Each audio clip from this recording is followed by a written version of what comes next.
What's up, guys? This is the Gospel according to Mark with a C. He is I, and I am he. Just taking some time to tell you exactly what's on my mind. Thank you for joining me once again, my friends. I hope all is well with you. Guys, it's a little known fact when President Biden famously said, "If you don't vote for me, you ain't black," he was in fact talking about comedic actor Jack Black. Yeah, that's exactly what he was talking about. A lot of people took it the wrong way. But Jack Black is famously a Biden supporter. He's been very vocal, he's done a lot of photo ops, and he finds himself now in some hot water because of what happened at a recent concert that he was doing in Australia with his partner Kyle Gass. Collectively, they are known as Tenacious D. Well, as you guys know, since the assassination attempt on former President Trump, a lot of people have been making jackasses out of themselves by offering up that maybe the shooter shouldn't have missed. You know what I mean? As if that's funny. And they've been facing the backlash for that because, of course, it's a dumbass thing to say. And unfortunately, the members of Tenacious D found themselves doing that very thing. They were having a concert in Australia, and I must have been Kyle Gass's birthday because they were singing happy birthday to him, and then they asked him to make a wish, and he muttered that the shooter not miss, or next time that he doesn't miss, or something like that. Next time they don't miss Trump. And the backlash has been what you would expect it to be. Now, Jack Black didn't say that himself, but he has offered up a statement, right? And I'm going to read the statement that Jack Black had to say, because the question I'm asking you guys is, should we forgive this? Should we forgive all of these people who are coming out saying that President Trump should have been killed that day? What exactly is there to be forgiving? What are they apologizing for? You know, because now you got people out here losing their jobs, losing their standings in our society. You know, they're being ostracized, they're being canceled. You know, so is all of this appropriate for what's being done here? So let me just get into Jack Black's statement. Jack Black says, "I was blindsided by what was said at the show on Sunday. I would never condone hate speech or encourage political violence in any form. After much reflection, I no longer feel it is appropriate to continue the Tenacious D tour, and all future creative plans are on hold. I am grateful to the fans for their support and understanding." So he's canceling the tour, but not only that, but Kyle Gass has been fired. That's the latest. It says here, breaking. Jack Black's bandmate Kyle Glass, is it Glass or Gas? I heard it was Gas. It's a Gas, baby. Kyle Glass, well, I'm thinking it's Gas. Kyle Gass has been fired from his management team after saying, "Don't miss Trump next time," at a Tenacious D show. Okay, so that comes after Jack Black canceled his tour, as I said before. So he's been fired from his management team. He's lost his job. And like I said, he's not the only one. A lot of people are facing this type of backlash. Now, Kyle Gass actually made a statement as well. And I want to read what Kyle Gass had to say. He says, "The line I improvised on Sunday night in Sydney was highly inappropriate, dangerous, and a terrible mistake," Gass wrote. "I don't condone violence of any kind in any form against anyone. What happened was a tragedy, and I'm incredibly sorry for my severe lack of judgment. I profoundly apologize to those I've let down and truly regret any pain I've caused."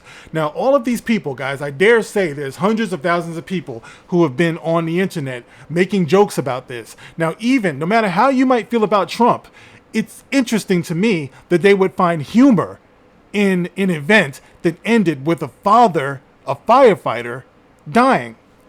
Corey Comparatori. I know I messed that up. But he's a father, he's a firefighter, and he died protecting his family. And for people to find humor at all in this horrible tragedy, and that's not even counting, I think there was a couple of people also who was hurt. But, you know, this gentleman, the firefighter, he was actually killed.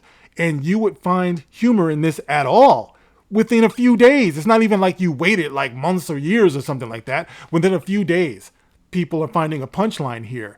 But I was thinking about this, guys, and the reason why I'm not even surprised about this, because this is the party that's putting a 3/4 dead man up to run for president. You know what I'm saying? Like, you don't even respect your own candidate. How would we expect them to to respect the opponent? You're putting Biden out on a world stage knowing that man is in decline and lying to the public by saying, don't believe your eyes, don't believe your ears. You know what I mean? He's fine. He's fit. He's ready to go. He's the man for the job. Out of all the millions of people that's out there, you put this man out there, a man who's like 80 something years old and going to be even older, obviously, in the next 4 years. And you see the rate of decline, but this is your guy. This is what you would do to your guy. So why should it surprise anybody that this is what you would do when it comes to the opponent, when it comes to Donald Trump? But this is what I've been talking about, guys. There's a severe mental illness with these liberals, what I call the American Society of Magical Liberals, a very, very sick place. That's what they are. The only thing they know is exploitation. That's what they do. They exploit women. They exploit black people. They exploit gay people. You know, whatever they can use for their political gain, that's what they do. Dead people. George Floyd, you know what I mean? They don't care about these people. They don't give a damn about these people. It's all about exploitation. That's what they do. That's why it shouldn't surprise me. And they prey on people like this. They prey on people who will be over emotional to the cost of their own reason, who will get out there and say these things, joke about a man being nearly killed. You know what I mean? Like, these are the people that they attract. So my question is, do we accept their apology? What are they even apologizing for? It seems to me, if you are aware, Jack Black or Kyle Gass, if you're aware of the wrong of what you did, then maybe you should be thinking about who enabled this, like who paid into this climate that we're in right now. You should spend a great amount of time, because you said this in front of a whole crowd of people. You should be saying in front of as many people as you possibly can that this atmosphere that we've created is poisonous. It's something that's ripping apart our morals, the fabric of our country, you know, and as a result of that, you have an anything goes society. You have men walking around identifying as women. You have women identifying as men. You have children who want to have their genitals removed so they can be something else that they were not born to be. You have women who can't wait to run and get the life sucked out of their bodies. Abortions. You have women who are they're bragging. I'm up to my 9th abortion. I can't wait to my 10th. You know what I mean? It's like you have people marching through the streets showing their genitalia to children. You have TV shows that are pushing this lifestyle onto children. You have public school systems that don't want to communicate with parents. Oh, no more parent-teacher night. You know what I mean? This is what you're feeding into if you're on that side of things. It's time that we stop bullshitting, man. It's time that we start talking about what this really is. So, it's all well and good once people give you a pushback to say, I'm sorry now. Yeah, you're sorry now. But what are you sorry for? Is it up to me to accept your apology when the venom has already been put out there? I never thought for a minute that Jack Black or Kyle Gass or anybody out here who's making these so-called jokes, I don't think for a minute that these people actually want to assassinate President Trump.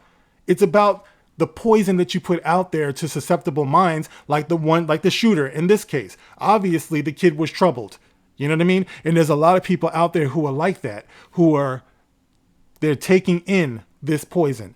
You know what I'm saying? It's like they don't care about your apology. They just think you're taking a knee, but they're still going to feel how they feel. You've enabled them. This is what I'm saying. This is why your apology means nothing. So I see Tim Pool talking about he accepts his apology, and we should too. Tenacious D should resume their tour. Well, that's your opinion. That's all well and good. But it's not up to me to accept their apology. It's not up to you either, Tim Pool, or anybody else. It's really up to that person to do better. It's up to that person to speak to the enablers, the ones who are doing this, the ones who are programming all of this, the ones who are lying and telling other people that they're the ones who are spreading misinformation. You know, you watch these talking heads on the news, all they do is lie. All they do is manipulate. That's what they do. You know, and then they want to make the news. They want to make the sensationalism. And then they're the ones who want to back up and say, oh, my God. I remember one time I was watching Anderson Cooper. and he was anticipating a riot. I think it happened at the, what was it? It might have been the Mike Brown. It was one of those killings. You know, it wasn't George Floyd. It was one of the ones before that, you know. And he almost looked giddy when he was reporting. He was like, there's going to be a curfew and they're moving in the National Guard and we don't know what's about to happen, but we're going to keep you updated. You know what I mean? He just looked like, I can't wait. I want to be the one who breaks this news when things go crazy. You know, it's like they're the ones who orchestrate all of this. And everyone who knows better, who has any type of platform, you know, now Jack Black and Kyle Gass, they're in this position now. It's like that should be what they're talking about. It shouldn't be like, oh, I'm just sorry. I'm sorry. Okay, that's a start. But then you have to address the bigger poison. What's really going on here? Don't apologize to me. You know what I mean? You're endangering so many lives, so many innocent lives. And when I say innocent lives, I mean the ones who would actually do these acts of violence as well, because they're the ones who are falling into this. You know, they're the poor devils who end up getting shot, you know, when they do something that's terrible and everything as well. They should be. But I'm saying there's a lot of weak people out here who truly believe that Trump is subhuman. You know what I mean? And this is something, like I said, it endangers us all. So that's what I'm talking about. It's not about, you know, putting on a cape for Donald Trump or anything like that, but we're all in this together. That's my only point. You know, so when I look at that, I have to ask, do you forgive them? Is it up to us to forgive them? You know what I mean? What more can they do? Like, how can we get this thing under control, guys? If you have any examples or ideas about that, you can get in the comment section. As always, you can like, you can share, you can subscribe. If you want to contribute to the channel and you want to keep me encouraged, because I don't make any money off of YouTube, you can contribute on the Super Thanks feature on all of my videos. And I do appreciate everyone who's done that. And I will catch you guys on the next one. This is The Gospel According to Mark with a C. Rock on.